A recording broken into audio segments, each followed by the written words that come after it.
뉴스 시작합니다. 저는 동정민입니다. 윤석열 전 대통령 부부의 동시 구속 여부가 잠시 후 결정됩니다. 김건희 여사는 구속 심사를 마치고 남편이 있는 서울 구치소에서 한 16km 떨어진 남부구치소에서 결과를 기다리고 있습니다. 나는 아무것도 아닌 사람이라고 말하며 특검에 출석했던 김 여사, 오늘 법원에 출석하면선 입을 굳게 달았습니다. 이 목걸이, 시계, 주식 등 이 각종 의혹에 대한 불리한 진술들이 쏟아진 상황.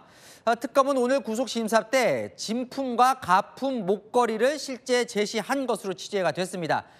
김 여사, 과연 오늘 집으로 돌아갈 수 있을까요? 남부구치소 현장에 나가 있는 취재기자 연결해 보겠습니다. 송정은 기자, 구치소 현장 분위기는 어떻습니까? 네, 이곳 서울 남부구치소에서 구속 심사를 받은 김건희 여사가 법원 판단을 기다리고 있습니다. 원래는 윤석열 전 대통령이 있는 서울구치소로 가야 했는데요.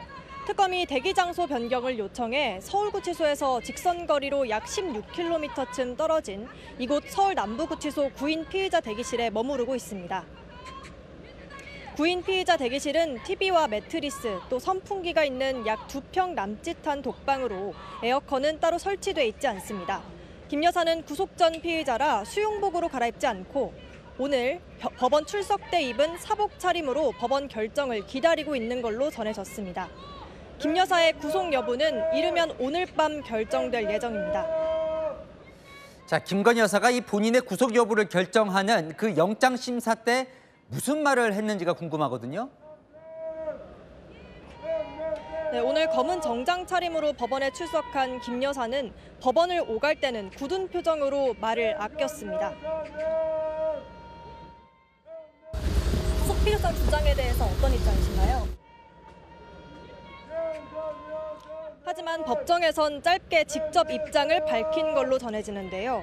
영장 전담 판사를 향해 대통령과 결혼하기 한참 전 일들이라며 잘 살펴봐달라는 취지로 발언한 걸로 알려졌습니다.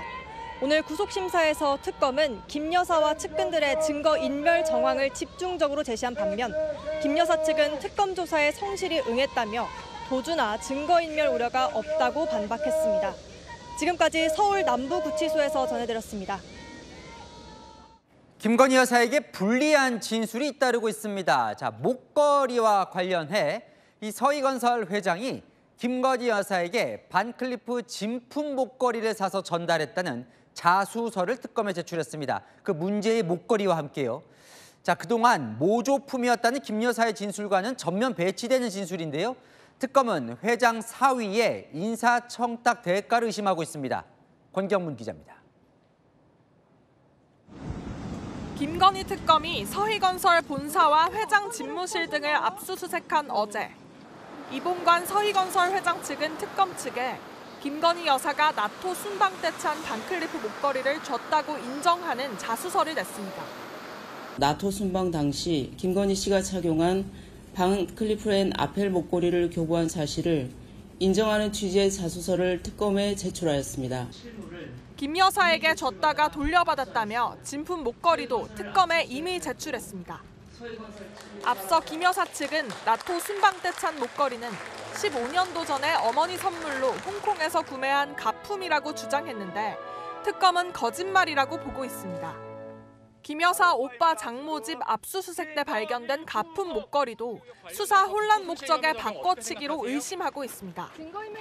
특검은 진품 목걸이가 서희건설 이봉관 회장이 맞사위인 박성근 전 검사 인사청탁 목적의 뇌물이라고 보고 있습니다. 박 전 검사는 2022년 6월 윤석열 전 대통령 추천으로 한덕수 국무총리 비서실장에 임명됐습니다. 아니 걱정 마시고 하여튼 뽑아주십시오. 그랬더니 며칠 뒤에 우리 박성근 전직 검사님을 이력서를 하나 보내주셨더라고요. 특검은 김 여사가 진품 목걸이를 서희건설 측에 돌려준 시점이 뇌물 의혹 고발장이 접수된 2022년 9월 이후로 파악했다고 밝혔습니다. 특검은 오늘 김 여사 구속영장 심사에서도 진품과 가품 목걸이를 증거로 제시했습니다. 채널A 뉴스 권경문입니다. 5천만 원 상당의 바쇠론 시계, 이걸 김건희 여사에게 사다 줬다는 사업가의 증언도 나왔습니다. 비싼 시기 이 사업가는 대통령 경호실에 로봇 경호견을 빌려주는 계약을 따냈는데요. 특검은 이 시계도 대가성이 있는 금품이라고 의심하고 있습니다. 이기상 기자입니다. 지난 2022년 6월 대통령실은 용산공원을 일반에 공개하면서 시험 운용 중인 로봇 경호견을 공개했습니다. 석 달 뒤 이 로봇계 한국 총판을 맡은 업체와 1,800만 원대의 임차 운영 계약도 맺었습니다. 김건희 특검은 수사 과정에서 이 로봇계 공급 계약을 따낸 업체 소유주 서모 씨가 비슷한 시기 김 여사에게 스위스 명품 브랜드인 바쉐롱 콘스탄틴의 여성용 시계를 건넨 정황을 포착했습니다. 여성용 시계의 보증서가 발견된 것과 관련하여 김건희 씨에 대하여 대통령실 경호 관련 로봇계 수입 업체와 연관된 특가법상 알선수재 혐의로 수사 중에 있습니다. 앞서 김 여사 오빠 장모 집 압수수색 과정에서 시가가 5천만 원인 이 시계 보관함과 정품 보증서를 발견했고 시계 구매자 서 씨를 상대로 로봇계 계약을 목적으로 김 여사에게 시계를 건넸는지 추궁했습니다. 서 씨는 김 여사가 요청해 바쉐론 시계를 사서 전달했다고 진술한 걸로 알려졌습니다. 다만 어떤 대가도 받지 않았다며 구매 대금도 김 여사에게 현금으로 받았다는 입장입니다. 그 시계를 제가 김건희에게 전달한 장본인이다. 근데 아마도 그럴 일은 없을 거다. 어떤 대가도 어떤 이익도 받지 않았기 때문이다. 김 여사 측은 특검 조사나 구속영장에 담기지 않은 의혹이라며 김 여사 돈으로 샀다는 서 씨 말대로라면 문제가 없을 것으로 안다고 밝혔습니다. 채널A 뉴스 이기상입니다. 이번엔 진술이 아닌 새로운 녹취가 나왔습니다. 도이치모터스 주가 조작 의혹 관련해서인데요.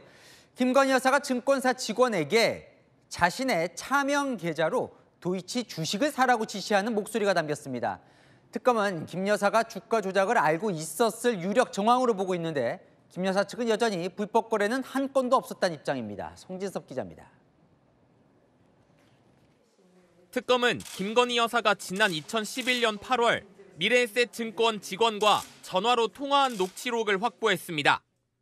김 여사는 이 통화에서 계좌로 3억 원을 넣었고 차명으로 하는 것이니 알고 있으라고 말했고 이후 도이치 3천만 원을 사라며 매수를 주문한 걸로 전해졌습니다. 코바나 콘텐츠 내부 임원명의 계좌에 3억 원을 입금하고 이 계좌를 이용해 도이치모터스 주식을 매수한 겁니다. 이후 이 차명 계좌는 석 달 만에 3,200만 원의 차익을 거둔 걸로 파악됐습니다. 특검은 이 녹취가 김 여사가 주가 조작을 알고 있었을 유력 정황으로 보고 있습니다. 차명 계좌 사용도 주가 조작 가담을 숨길 목적이었다고 의심하고 있습니다. 특검은 김 여사가 3,800여 회의 불법 거래를 했고 총 8억 원가량의 시세 차익을 얻었다고 구속영장 청구서에 적었습니다. 김 여사 측은 주가 조작을 공모하거나 관여하지 않았다며 불법 거래는 단 1회도 없었다고 반박했습니다. 채널A 뉴스 송진섭입니다. 김건희 여사가 구속 심사를 받은 오늘 베트남에서 최대 관심 인물이 귀국을 했습니다. 김 여사 집사로 거론됐던 측근인데요. 이른바 집사 게이트가 풀릴지 관심이 집중되고 있습니다. 자신은 희생양이라고 부인을 했지만 공항에서 바로 체포된 이 인물 소식은 이서영 기자가 이어갑니다.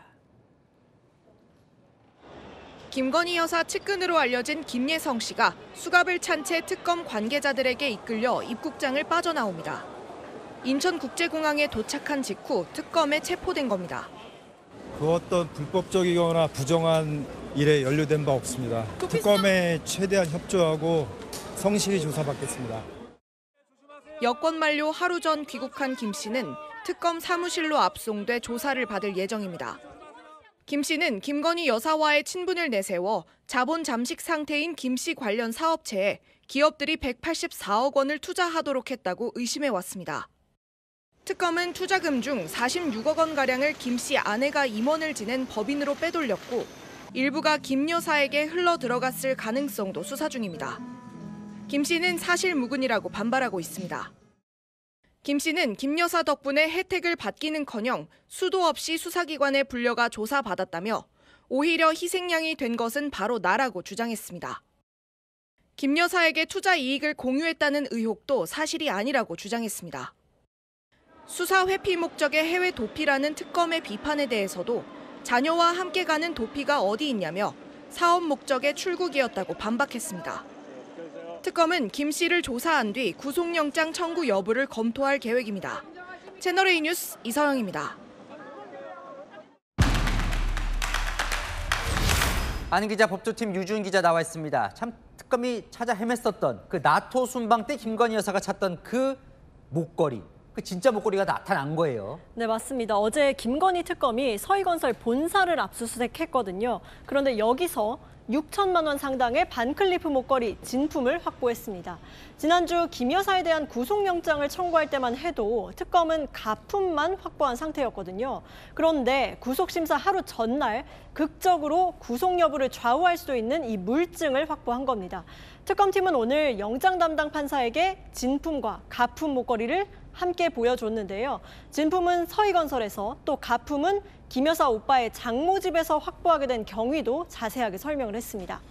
그럼 나토 순방 때 김 여사가 찾던 목걸이는 결국 진품이었던 거예요.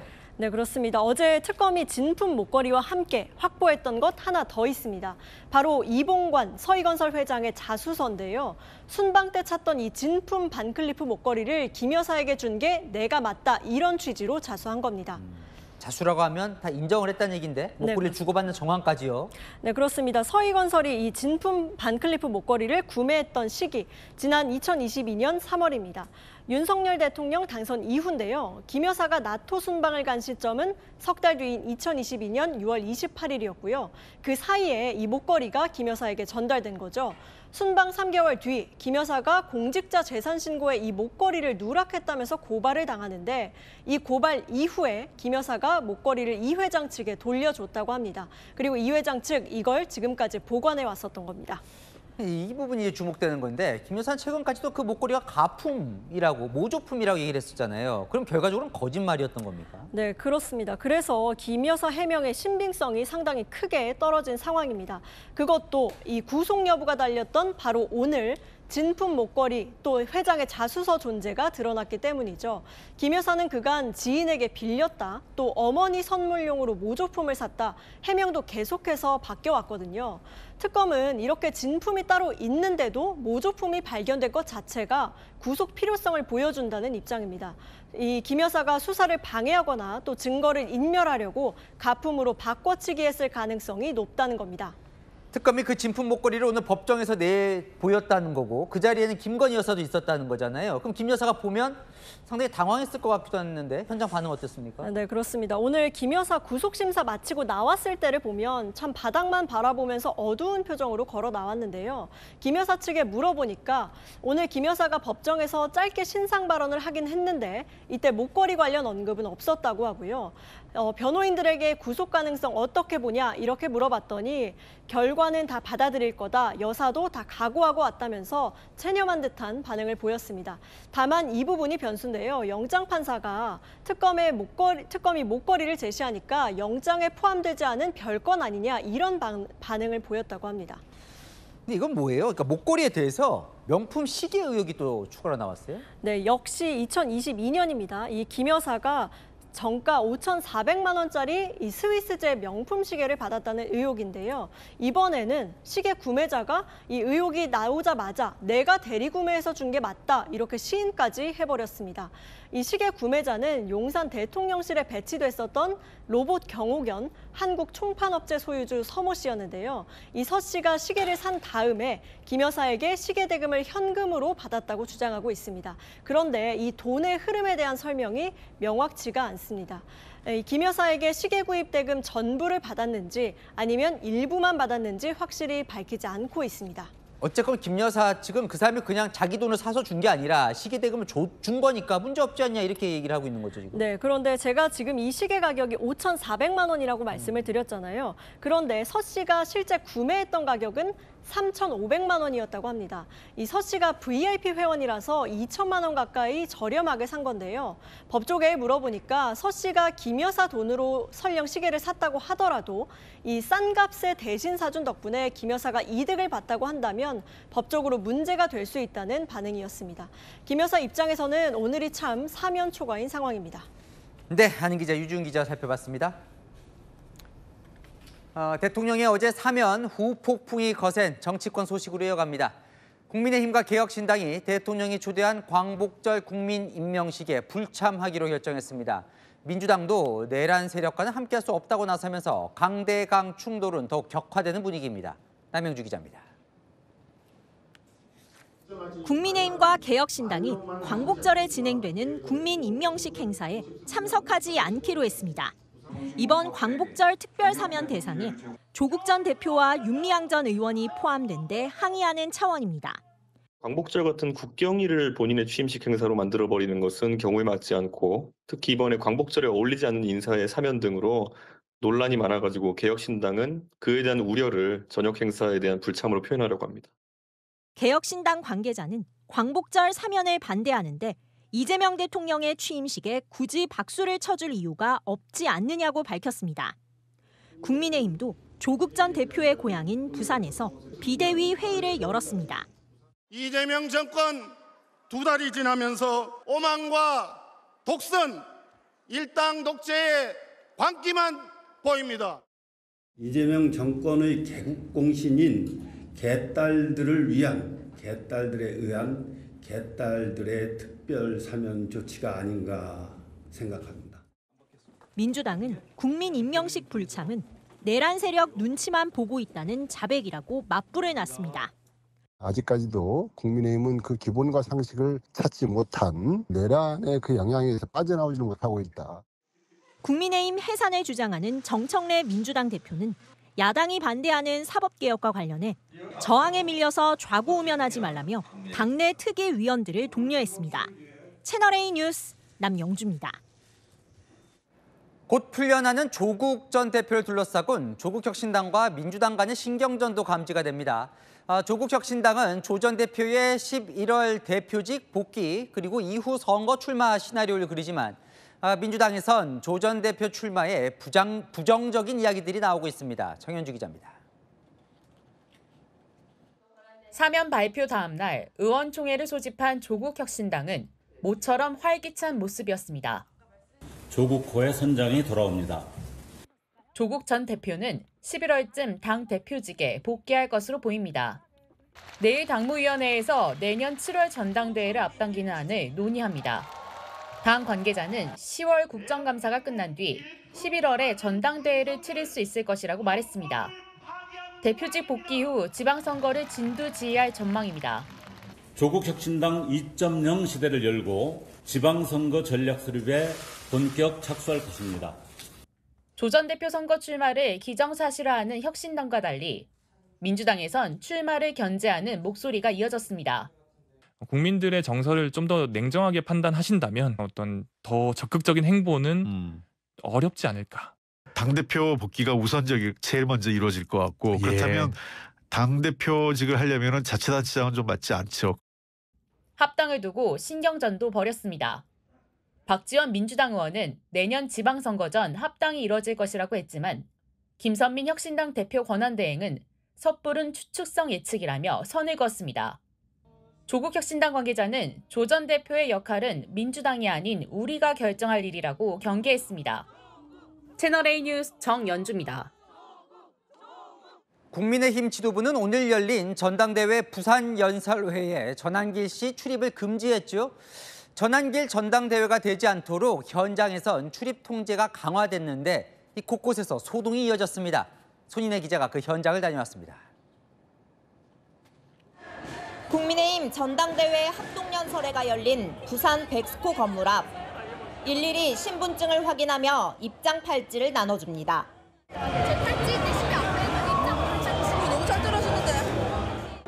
한 사람씩 출입증도 확인합니다.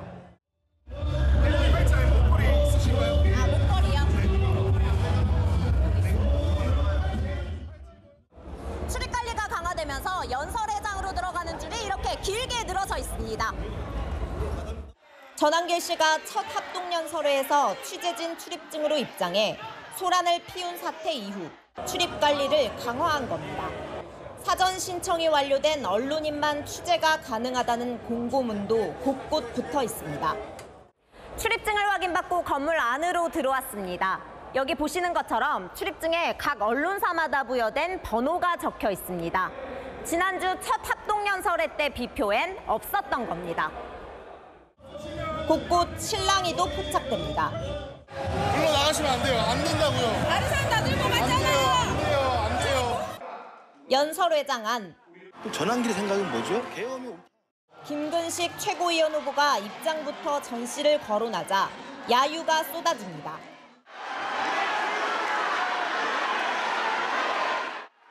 여러분, 배신자 김근식입니다. 여러분, 배신자란 말을 가장 많이 쓰는 데가 어딘지 아십니까? 조폭 집단입니다. 조폭 집단. 전 씨는 주변에서 방송을 진행했습니다. 좀 억울한 면도 있지만은 그래도 평당원으로서 국힘 지도부의 결정에 대해서 대승적인 차원에서 수용합니다. 채널A 뉴스 손희대입니다. 국민의힘 당대표 주자들 한결같이 이재명 정권과 내가 더 잘 싸울 수 있다 외쳤는데요. 하지만 그 방법의 방향은 단합파와 혁신파 주자들 전혀 달랐습니다. 백승현 기자입니다.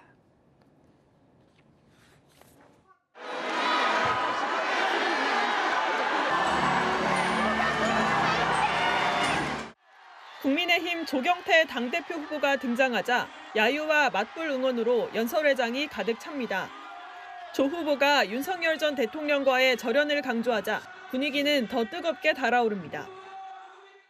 우리 국민을 배신하고 우리 당을 배신한 배신자는 윤석열입니다, 여러분. 우리 당이 앞으로 정권을 잡기 위해서는 합리적 중도로 가야 합니다, 여러분. 안철수 후보도 현 정권과 싸우기 위한 절연을 주장했습니다. 친길 당대표, 윤어게인 당대표를 세우면 어떻게 되겠습니까? 이재명 민주당이 파놓은 계엄정당, 내란정당 늪에 그대로 빠지는 겁니다.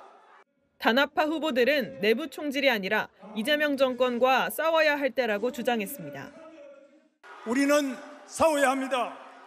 내란 특검에 동조하면서 우리 당을 내란 동조 세력이라고 내부 총질해서는 안 됩니다. 더불어민주당을 해산하고 더불어민주당을 앞세워서 헌정 질서를 파괴하고 있는 이재명을 반드시 탄핵의 심판대에 세워야 합니다. 분위기가 격화되면서 행사요원들이 지지자들의 거센 행동을 제지하기도 했고 지지하지 않는 후보가 나오면 대거 퇴장하는 모습도 보였습니다. 채널A 뉴스 백승현입니다. 광복절 특별 사면을 받은 윤미향 전 의원. 후원금 횡령으로 유죄가 확정된 후에도 자신들이 낸 돈을 돌려달라는 후원자들 요구에는 응하지 않고 있습니다. 후원자 측은 반성도 없는 사람을 사면했다며 대통령실을 찾아가 따지고 싶은 마음이라고 비판했습니다. 임종민 기자입니다. 정의기억연대 후원금 횡령으로 유죄가 확정됐지만 오는 광복절 사면복권 대상자로 확정된 윤미향 전 의원. 하지만 후원자들의 후원금 반납 소송은 6년째 계속되고 있습니다. 이 소송 재판부가 지난 1월 후원금 120만 원을 반환하라고 화해 권고 결정을 내렸지만 윤 전 의원은 이의를 제기했습니다. 후원금 지출에 불법이 존재하지 않고 모두 혐의 없음 처분으로 종결됐다며 후원자들과 윤 전 의원의 혐의는 무관하다는 주장입니다. 후원자 측은 반성도 없는데 사면을 한 건 문제라고 말합니다. 반성이 없다고 보여지거든요. 대통령을 찾아가서 어떻게 이런 사람을 사면시키냐 따지고 싶은 마음이 정말 굴뚝 같습니다. 후원자 법률 대리인 측은 윤 전 의원의 공개 활동도 시기상조라는 입장. 과오를 먼저 회복시켜주고 해야 그 사람이 진정성으로 할머니를 위해서 한다고 판단이 들죠. 채널A는 윤 전 의원 입장을 듣기 위해 수차례 연락을 시도했지만 회신을 받지 못했습니다. 채널A 뉴스 임종민입니다. 네, 50억이냐 10억이냐 주식 양도소득세를 부과하는 대주주 기준을 두고 대통령실과 여당 간에 이견이 발생하고 있습니다. 민주당 정책위의장과 대통령실 대변인의 브리핑 내용이 어떻게 다른지 최재현 기자가 전해드립니다. 민주당 정책위의장은 주식 양도소득세를 부과하는 대주주 기준으로 50억 원 유지에 확실한 방점을 찍었습니다. 건드리지 않은 것이 주식을 할까 말까 고민하는 사람들에 대해서는 명확한 메시지가 될 수 있지 않겠냐. 정청래 대표도 공감하시는 거고요. 그렇습니다. 대통령이 정할 수 있는 시행령 사안이지만 대통령실이 당의 뜻을 따라줄 거라는 기대도 드러냈습니다. 저희의 우려를 정부가 모르는 게 아니기 때문에 그래서 저는 아주 심각하게 고려를 할 것이다 이렇게 봅니다. 하지만 대통령실 대변인은 대주주 기준을 10억 원으로 낮추는 세제 개편안을 철회하지 않았다고 못 박았습니다. 기재부는 입장을 바꾼 적이 없습니다. 그래서 당과 정이 좀 더 조율을 해보겠다라고 했고 대통령실은 지켜보겠다라고 했던 게 대통령실 입장이었습니다. 여기서 바뀐 게 없습니다. 결정 시기를 두고도 시장 혼란을 불식시키기 위해 9월 정기국회 전 정리해야 한다는 당과 충분한 시간을 갖고 논의하자는 대통령실 간의 이견이 감지됩니다. 민주당 관계자는 온도차가 드러난 것 아니겠냐며 지금은 설득의 시간이라고 말했습니다. 채널A 뉴스 최주환입니다. 네, 메모 한 장이 아파트 단지를 발칵 뒤집어놨습니다. 자신의 차량을 주차하면서 위반 스티커를 붙이면 보복하겠다는 협박 메모를 차 앞유리에 붙여둔 건데요. 주차 시비로 이렇게까지 해야 할까요? 공국진 기자가 취재했습니다. 2,000세대 넘게 모여 사는 아파트 단지.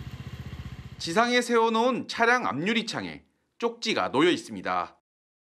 불법 주차 스티커를 붙이면 보복하겠다는 섬뜩한 문구가 적혀 있습니다. 주정차 위반 스티커를 붙인 데 불만을 품은 누군가 남긴 겁니다. 주민들 사이에 쪽지가 빠르게 퍼지면서 아파트 단지는 발칵 뒤집혔습니다. 지금 입주 커뮤니티 있잖아. 난리긴 해. 그러니까 빨리 뺀다고. 이 사건 이후로 빨리 차를 빼고 보자.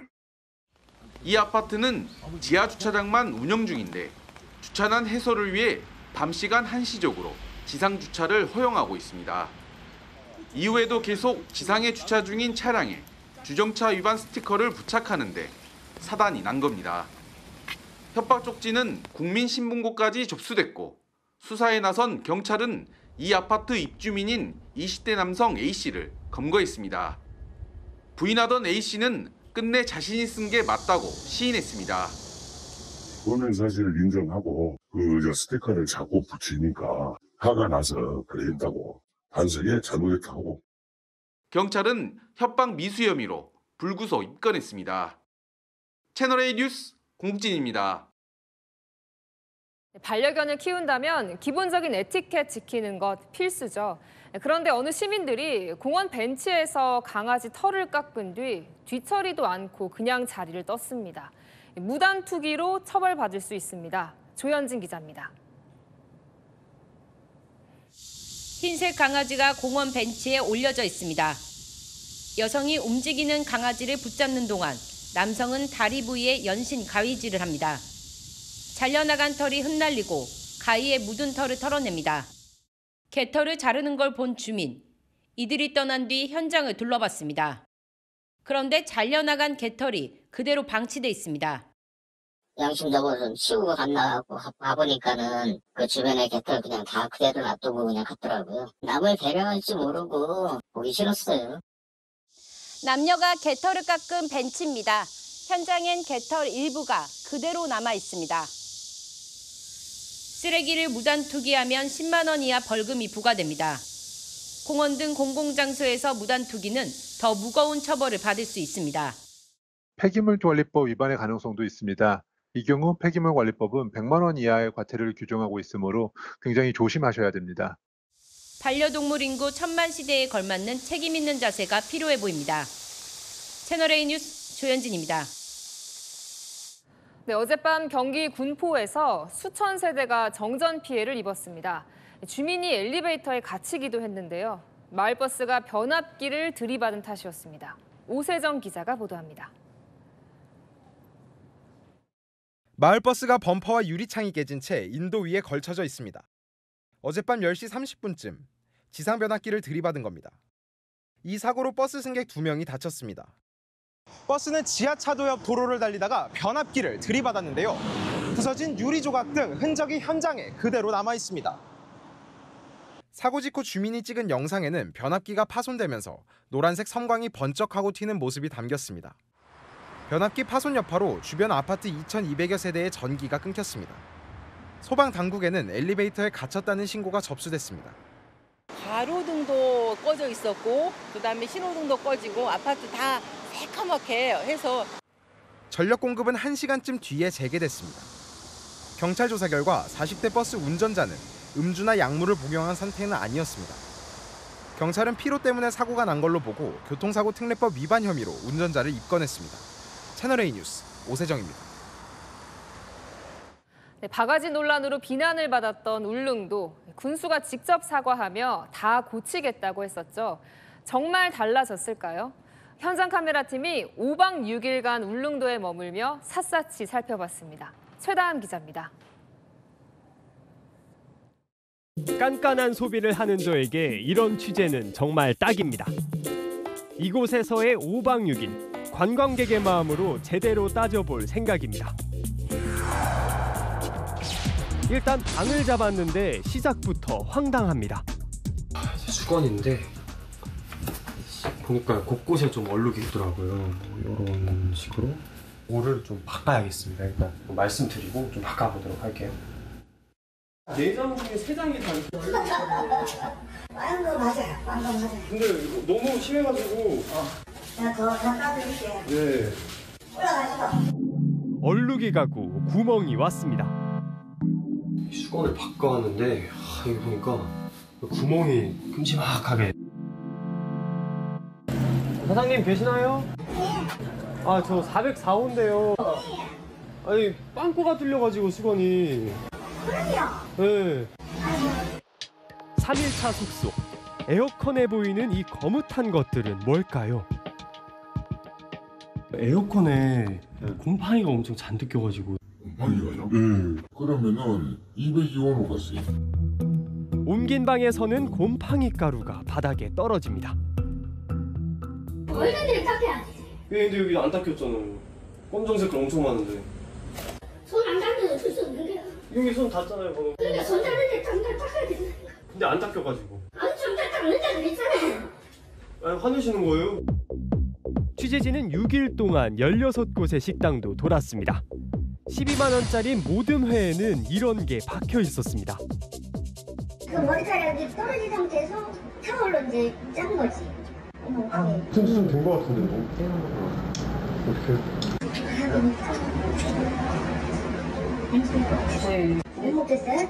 자, 치워버릴까? 일부 업소로 인해 생긴 바가지 섬 오명. 상인들은 어떤 생각을 하고 있을까요?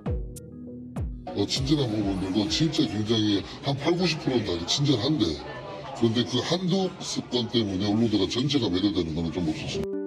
취재하며 느낀 따뜻한 정도 분명 있었습니다. 덥다면서 챙겨준 상인의 얼음물. 아유, 고맙습니다. 얼음물을 드시고. 감사합니다. 감사합니다. 식당 사장의 공짜 울릉도 가이드까지.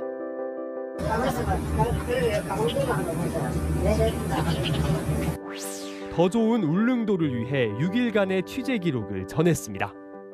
갖춰지는 시기라고 좀 봐주시고 위생이든 전결 문제든 친절 문제든 잘 헤쳐나가도록. 울릉도를 떠나는 날은 볕이 화창합니다. 함께 무트로 가는 관광객들의 이 말이 모든 울릉도의 이야기가 되길 바라며. 너무 다 사근사근하게 해주셔서 저희는 감동을. 저도 엄청 긴장을 많이 했는데 생각보다 너무 친절하게 다 맞이해 주셔가지고 좋고. 현장 카메라 최다함입니다. 네, SNS에서 이런 영상 본 적 있으십니까? 이달부터 가족끼리 50만 원만 이체해도 증여세를 낸다는 내용인데요. 이거 모두 가짜 정보입니다. 오은선 기자입니다. SNS에 올라온 한 영상입니다. 이번 달부터 가족 사이에 50만 원만 이체해도 세무조사를 받게 된다고 적혀 있습니다. 증여세법에 따르면 과세표준 50만 원 이상 증여를 하는 경우 금액에 따라 10에서 50%의 증여세가 부과됩니다. 국세청이 AI 감시 시스템을 가동해 개인금융 거래를 감시하고 소액 거래도 포착해낸다는 게 이들의 주장입니다. 2025년 8월부터 국세청이 AI 추적 시스템이 본격 가동됩니다. 하지만 모두 잘못된 정보입니다. 개인 간 작은 현금 거래까지 들여다보기 위한 AI 시스템을 가동한 적이 없다는 게 국세청의 설명입니다. 사회통념상 인정되는 치료비, 피부양자의 생활비, 교육비 등과 같은 가족 간 금전 거래는 증여세 과세 대상이 아닙니다. 또 19세 미만 미성년자 자녀는 부모로부터 10년간 2천만 원 한도에서 비과세로 증여받을 수 있습니다. 교육비 내지는 생활비를 해가지고 부양음으로써 주는 거기 때문에 그 상증법상에서 비과세로 돼 있습니다. 국세청은 앞으로 SNS상의 잘못된 정보에 적극 대응하겠다고 밝혔습니다. 채널A 뉴스 오은선입니다. 중국 모습인데요. 다 함께 구호를 외치고 있는 이곳은 영화관입니다. 이 관객들 도대체 뭘 하고 있는 걸까요? 베이징 이윤상 특파원이 보도합니다. 중국 남부 장수성의 한 영화관. 영화가 끝나자마자 관람객들이 단체로 구호를 외칩니다.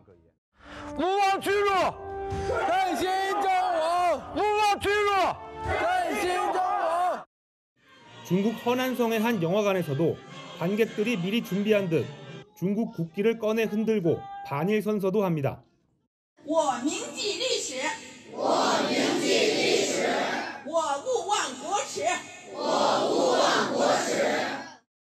중국 저장성의 영화관에선 중일 전쟁 당시 공산당 주력 부대였던 팔로군의 정신을 이어받아 일본과 싸우자는 과격한 구호도 울려 퍼졌습니다.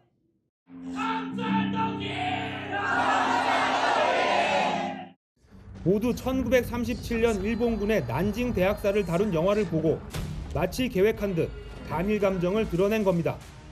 특히 다음 달 3일 중국 전승절 80주년을 앞두고 이런 영화가 연달아 2편 개봉했는데 흥행순위 1, 3위에 오를 정도로 인기를 얻고 있습니다. 베이징 시내의 영화관에선 상영관 6곳 중 3곳에서 일본의 난징 대학살을 다룬 영화를 상영하고 있습니다. 看的时候反正我自己也挺难受的 지난달 장수성에선 중국인 남성이 던진 돌에 맞은 일본인이 병원으로 이송되기도 했습니다. 반일 감정이 고조되는 가운데 최근 베이징 시내에선 열병식 예행 연습이 진행돼 2만 2천여 명의 병력이 동원됐습니다. 베이징에서 채널A 뉴스 이윤상입니다. 후쿠오카로 대표되는 일본 규슈 지방, 한국인들도 많이 찾는 여행지죠. 이곳에 역대급 폭우가 쏟아지면서 온통 물바다로 변해버렸습니다. 도쿄 송찬욱 특파원이 보도합니다. 폭우로 불어난 물이 마을을 휩습니다. 집은 강 위에 떠 있는 듯 보이고 차는 트렁크가 열린 채 물에 잠겨 있습니다. 영화관엔 물이 의자 시트 높이까지 차올랐고 동네 가게는 산사태로 진흙에 뒤덮였습니다.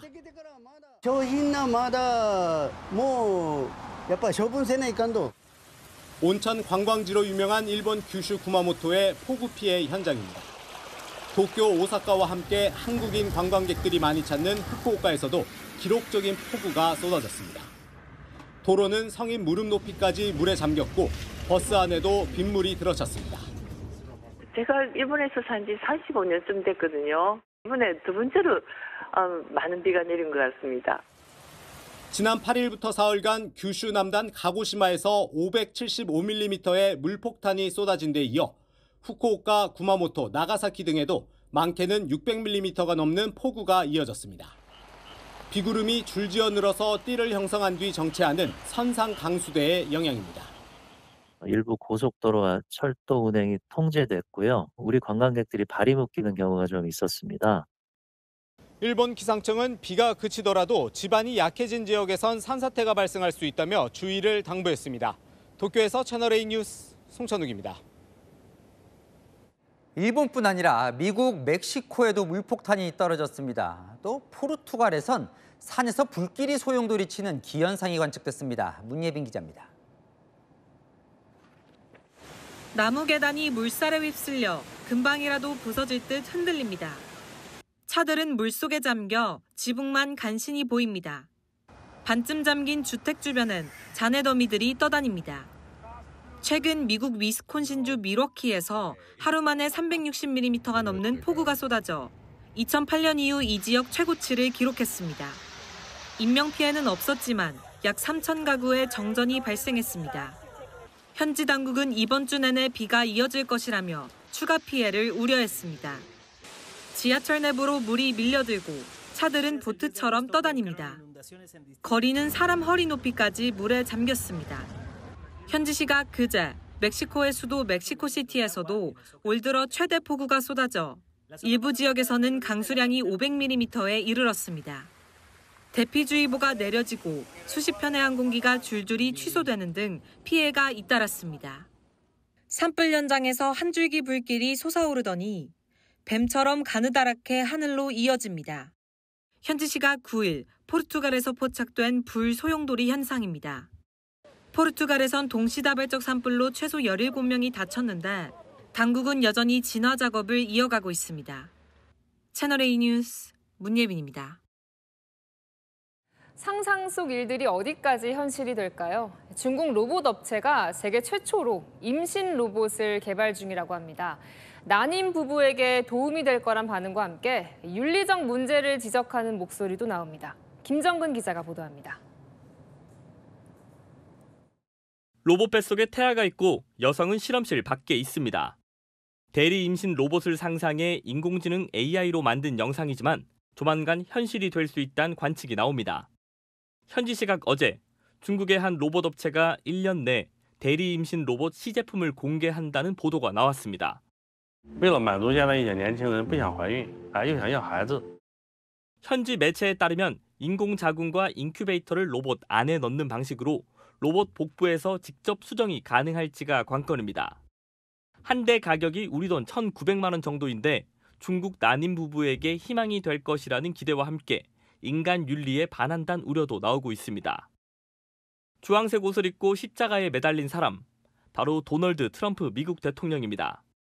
이 조각상은 현지 시각 다음 달 4일 스위스 바젤 기차역 전시회에서 공개될 예정이었지만 최근 갤러리 측이 돌연 전시를 보류했습니다.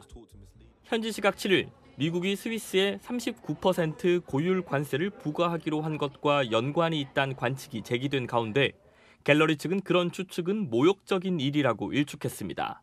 채널A 뉴스 김정근입니다. 중국이 남중국해에서 영유권을 주장하면서 이웃 나라들과 갈등이 계속되고 있는데요.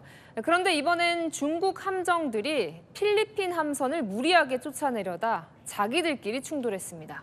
김용성 기자입니다. 어민 지원 활동을 하던 필리핀 해경선 쪽으로 중국 해경선이 추격해옵니다. 거리가 가까워진 순간 갑자기 사이로 끼어든 군함과 쫓아오던 해경선이 그대로 충돌합니다.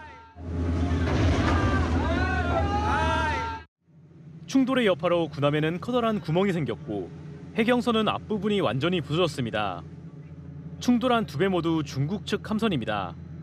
현지 시각 어제 영유권 분쟁 해역인 남중국해 스카버르 암초 인근에서 발생한 사고인데 두 함선이 필리핀 해경선을 쫓아내려고 무리한 기동을 하다가 서로 충돌한 것으로 전해집니다. If we're going to carry out dangerous maneuvers at sea, eventually it will lead to a maritime incident or sea mishap. And this is what happened here. 중국 측은 충돌에 대해선 언급하지 않은 채 전문적이고 합법적인 작전이었다고만 밝혔습니다. 할머니 한 명이 버스에 올라탑니다. 뒤쪽에 자리가 있다는 안내를 받고 이동하려던 찰나 흔들림에 중심을 잃고 넘어지더니 버스 밖까지 굴러 떨어집니다. 차문은 닫혀 있었지만 여성이 쓰러진 충격에 열린 겁니다. 현지 시각 어제 인도 트리수르에서 발생한 사고로 여성은 병원으로 옮겨졌지만 사망한 것으로 전해졌습니다. 체어리프트가 호수 위를 지나갑니다. 그런데 갑자기 줄이 늘어지더니 호수와 땅으로 추락합니다. 현지 시각 8일 러시아 날치크에서 발생한 이 사고로 8명이 다쳤고 이 중 1명은 중상을 입었습니다. 당국은 안전규정 미준수나 부주의가 있었는지 조사 중입니다. 채널A 뉴스 김용성입니다. 축구 스타 호날두가 9년을 함께한 연인에게 청혼했습니다. 40캐럿 넘는 프로포즈 반지도 화제입니다. 장치혁 기자입니다. 호날두의 청혼 소식은 엄청난 다이아몬드 반지 사진과 함께 세상에 알려졌습니다. 호날두의 연인 조르지나 로드리게스가 자신의 SNS에 청혼 반지를 공개하며 결혼 승낙을 암시했습니다. 화제가 된 반지는 40캐럿 이상, 시가 100억 원 가까이로 추정됩니다. 호날두와 9년간 함께 지낸 조르지나는 유럽에서 현대판 신데렐라로 불려왔습니다. 레알 마드리드에서 뛰던 슈퍼스타 호날두는 2016년 스페인 마드리드의 명품점에서 점원이었던 조르지나에게 첫눈에 반했습니다. La mujer que estoy completamente enamorado. Tener un príncipe azul a mi lado y hoy en día lo tengo. 호날두는 결혼하지 않고 아이 5을 두고 있습니다.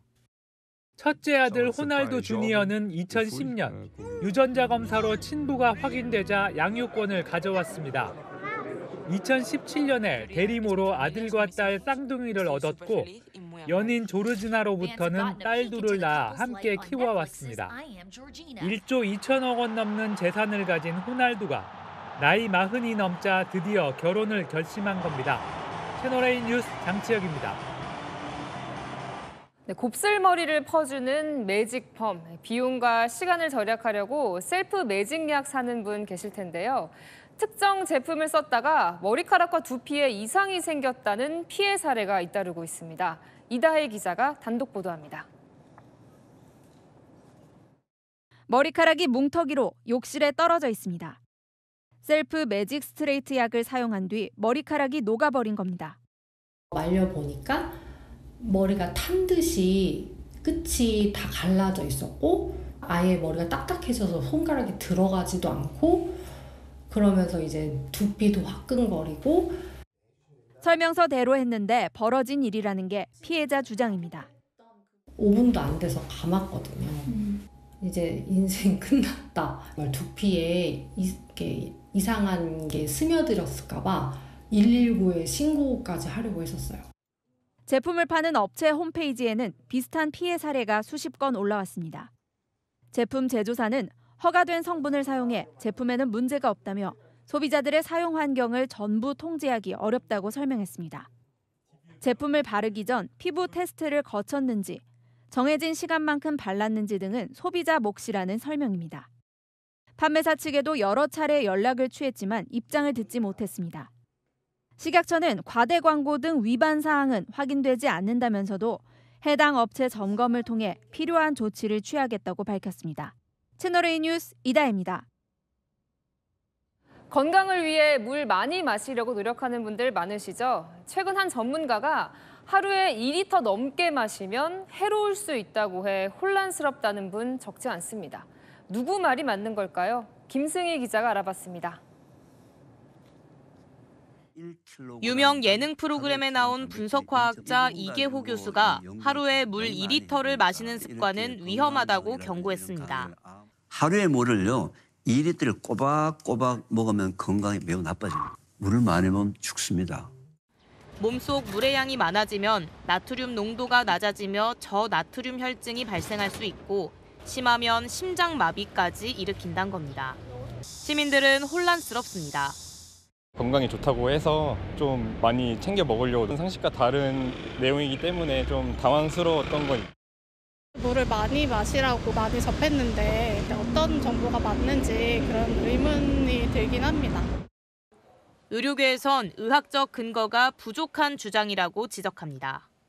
서울시 건강총괄관에 임명된 정의원 전 서울아산병원 노년내과 교수는 신장내과 전문의와 함께 해당 발언을 반박했습니다. 하루에 2리터, 3리터 가지고 저나트륨 혈증이 이제 그런 질병이 없는 경우에는 굉장히 어려운 상황이다 이렇게. 수분 조절을 해주는 콩팥이 제대로 기능을 한다면 문제가 없다는 겁니다. 다만 한두 시간 내에 3에서 4리터 이상의 물을 마시는 건 뇌압이 올라갈 수 있어 경계해야 한다고 덧붙였습니다. 채널A 뉴스 김승희입니다. K-팝을 주제로 한 애니메이션 K-팝 데몬 헌터스의 신드롬 대단합니다.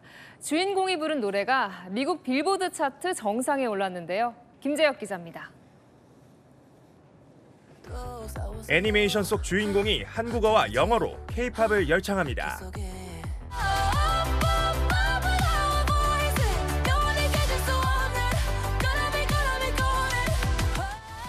K-팝 데몬헌터스 OST 골든이 미국 빌보드 최고 차트인 핫백 1위를 차지했습니다.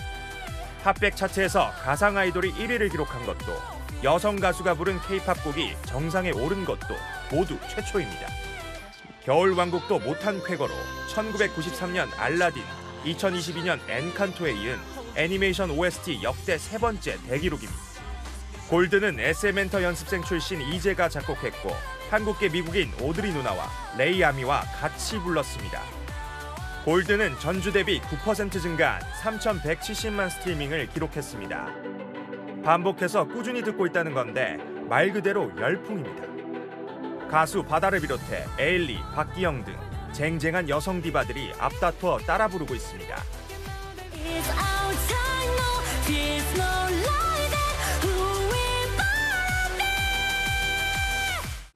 외국 팬들도 복장을 맞춰 입고 춤추는 영상을 올리는 등 연일 화제몰이를 하고 있습니다. 같은 작품 속 소다팝, 유어아이돌, 테이크다운 등 무려 OST 8곡이 빌보드 싱글 차트에 진입해 있어 캐대언 신드롬은 당분간 계속될 것으로 보입니다. 채널A 뉴스 김재혁입니다. 첫 한미 정상회담 날짜가 25일로 확정됐습니다. 48시간의 실무 방문, 어떤 일정인지 홍지은 기자가 보도합니다. 이재명 대통령이 취임 82일 만에 도널드 트럼프 미 대통령과 정상회담을 합니다. 24일 미 워싱턴 DC로 출발해 25일 정상회담과 업무 오찬을 진행한 뒤 26일 귀국하는 일정입니다. 김혜경 여사도 동행합니다. 주요 기업 총수 등 경제사절단도 함께 갈 것으로 보입니다. 이번 방미는 국빈 방문이 아닌 공식 실무 방문 형식으로 진행됩니다. 실질적으로 심도 있는 협의를 갖는 데 초점을 둔 방문이라고 할 수 있겠고요. 이제 공식 방문과 달리 이제 공식 환영식이 이제 생략이 된다. 최대 48시간가량 미국에 머물 예정으로 알링턴 국립묘지 참배로 일정을 시작할 전망입니다. 미 필라델피아에 있는 한화 필리 조선소 현장 시찰 방문도 검토되고 있습니다. 이번 회담에서는 지난달 타결된 관세 협상의 세부 사항을 확정하고 미국이 추진하는 동맹 현대화 등 안보 현안이 중점적으로 다뤄질 것으로 예상됩니다. 골프 회동 여부도 관심입니다. 대통령실 관계자는 다른 일정에 대해선 아직 정해지지 않았다고 말했습니다. 대통령실은 방미 직전 일본을 찾아 한일 정상회담을 여는 방안도 검토 중입니다. 채널A 뉴스 홍지은입니다. 네, 이재명 대통령이 산업재해와의 전쟁을 선포하면서 건설업계는 초긴장 상태입니다. 전국 200여 곳의 공사 현장이 멈췄습니다. 김설혜 기자가 취재했습니다. 이재명 대통령이 산업재해 사망사고를 사회적 타살로 규정하며 대책 마련을 주문했습니다. 지출해야 될 비용을 아끼기 위해서 누군가의 목숨을 빼앗는다고 하는 것은 그건 저는 전에도 말씀드렸습니다만 이게 일종의 미필적 고의엔 살인 또는 사회적 타살이다. 그러면서 관련 법을 개정해서라도 후진적인 산재공화국을 반드시 벗어나야 한다고 강조했습니다. 산재와의 전쟁 선포에 최근 산재가 발생한 포스코 ENC와 DL건설 등은 안전 점검을 이유로 공사를 전면 중단했습니다. 건설 현장이 멈춘 곳만 전국 220여 개 사업장에 달합니다. 경찰이 포스코 ENC 압수수색에 나서고 정부가 전국 건설 현장 합동단속까지 벌이면서 다른 건설사들도 초긴장 상태입니다. 한 대형 건설사 관계자는 정부에서 강경하게 나오면 사고 방지를 위해 공사 중단밖에 길이 없다며 단속에 걸리지 않기 위해 안전에 만전을 기하고 있다고 분위기를 전했습니다. 당분간 공사기간 지연이 불가피해지면서 건설업계 일각에선 협력업체와 장비업체들이 피해를 볼 수 있다는 우려도 나옵니다. 채널A 뉴스 김설혜입니다. 성혜랑 기자와 11:11 시작합니다. 첫 번째 주제 보겠습니다. 자, 용산 대통령실 아니에요? 5개 뭘 뽑았을까요? 네, 바로 콘크리트 기둥입니다. 이 경호처가 용산 대통령실 경내에 있던 콘크리트 기둥 5개를 지난 주말 철거했다고 하는데요. 볼까요? 자, 콘크리트 기둥 저겁니까? 네, 언뜻 보면 기둥이 아니라 작은 나무처럼 보이기도 하죠. 경호처가 밝힌 콘크리트 수직 기둥 높이 3-4m가 될 정도로 큽니다. 하지만 보이는 건 50cm 정도로 사철나무로 또 가려져 있습니다. 자, 이 엄청 큰 기둥, 저 언제 세운 거예요? 네, 위성 사진을 저희가 준비했는데요. 이게 육군 사무소 앞에 5개의 구조물이 보이죠. 2021년엔 없던 게 2023년 4월 포착됐습니다. 2023년 4월이면 윤석열 전 대통령이 용산으로 대통령실 옮긴 이후인데요. 뭐 굳이 왜 철거를 한 거예요? 네, 경호처는 배수 시설인데 필요하지도 않고 경호상 위해 요소로 작용할 수 있다고 판단을 했다는데요. 이런 의혹도 나옵니다. 사입이 무속인으로부터 자문을 받고 의뢰를 하여 매설한 것으로 추정되는 의문의 구조물에 대한 의혹을 대통령실에 공식적으로 제기하고, 그러니까 최 목사 말로는 윤 전 대통령 측이 주술적인 이유로 세운 기둥이란 의혹이네요. 네, 맞습니다. 이 무속에서 오방신은요, 5방향을 관장하면서 악을 몰아낸다는 뜻이 있죠. 이 역할을 할 수 있도록 전 정부에서 5개의 기둥을 심었다는 겁니다. 정체를 놓고 논란 빚었던 기둥, 궁금증을 남긴 채 사라져버렸습니다. 네, 다음 주에 보겠습니다. 자, 대한민국의 소중한 손님이 찾아왔어요. 베트남 정상 부부인데 깜짝 선물 뭘 줬을까요? 네, 이재명 대통령 부부가 새 정부 첫 국빈을 맞이했죠. 김혜경 여사, 이런 깜짝 선물을 준비했습니다.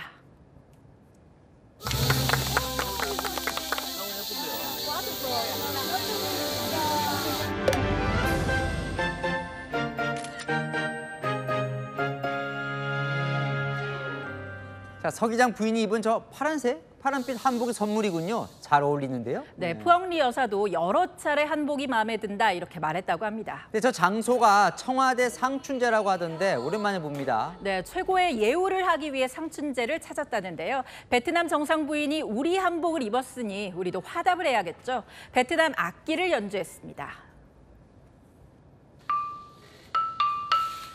오.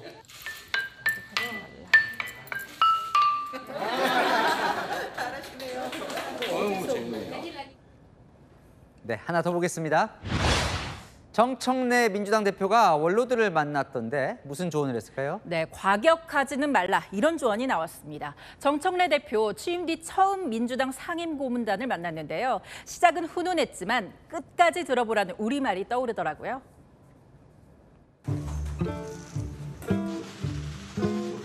내란 세력을 단호히 척결하고 정의와 역사를 바로 세우는 일에 많이 도와주시기 바랍니다. 내란에 불을 뿜는다. 전적으로 찬성하는데 단 항상 잊지 말아야 될 게 있어요. 과유불급이에요. 지금처럼 앞장서 주기 바랍니다. 그러나 과격하지는 마세요. 예, 부탁합니다. 뭔가 이 강성 이미지에 대한 좀 우려가 나온 것 같네요. 네, 어제 진우스님도 감정 빼라 이런 조언했죠. 오늘은 한쪽만 봐선 안 된다는 쓴소리도 나온 건데요. 정 대표, 원로들 조언에 어떤 반응 보였을까요? 집권 여당은 당원만을 바라보고 정치를 해서는 안 되는 거 아닌가. 3개월에 한 번쯤은 모시고 이렇게 귀한 말씀을 듣는 걸 반대하시는 고문이 있으면 손 한번 들어보세요. 제가 모시겠다는 말씀 드리겠습니다.